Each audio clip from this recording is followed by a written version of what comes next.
is that there's really a dilemma involved, because the asbestos is used to make these roofing tiles, and the roofing tiles make it, they're inexpensive, highly durable, and so make it possible for many people to have decent roof over their head who wouldn't be able to afford the construction materials otherwise. And also the Canadian government will insist that this chrysotile asbestos and the particular way in which it is bonded into the roofing tiles poses very little health risk. So they don't just say it's just the economics. I wish it were that simple, right? If they were that crass about it, but they're usually more sophisticated about it, and that's what makes it difficult. So there are these, you can't just make the public health argument. You have to also meet this counter argument that you want to deny these people a roof over their heads that they wouldn't otherwise have. What kind of a monster are you, you know? That's not really an answer to your question, but if I give it a bit of thought, I could probably think of some particular legal answers in terms of where potential liabilities lie for the health effects of these things. So. And how do you properly though? Because they have no idea. Well, that's the thing. They're cutting them with power saws and releasing the asbestos fibers and that sort of thing. So. Yeah, certainly I think the Canadian government and the exporters wash their hands of that responsibility, and they probably shouldn't. But you can see what, I mean, the victims of the Bhopal disaster are still fighting for justice. Was it 1984? Almost, was that 30 years later? 2000?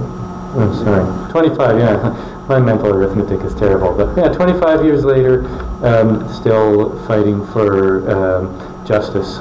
And, you know, it's the same sort of thing. A company exporting something hazardous to a third world country, it would be very difficult for the victims, if something were to happen, to get any kind of redress back in the home state in Canada.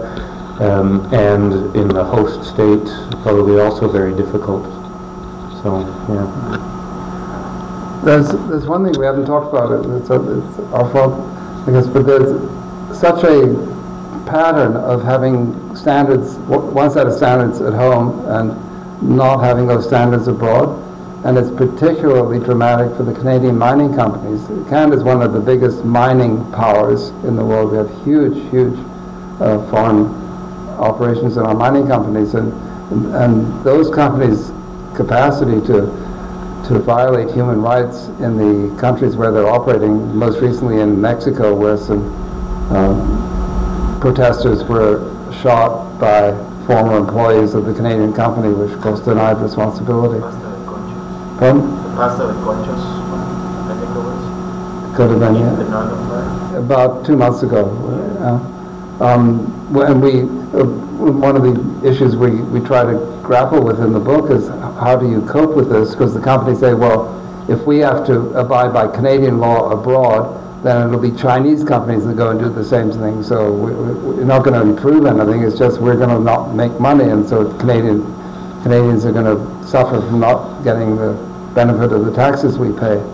So, but still, there's this discrepancy between national legal regimes, which on the whole have higher standards, and the companies have to obey more or less within their own country, and the way they behave internationally without any effective governance which controls how they operate. Because most of these rules in the new global constitution free companies to do what they want. They don't impose responsibilities on them.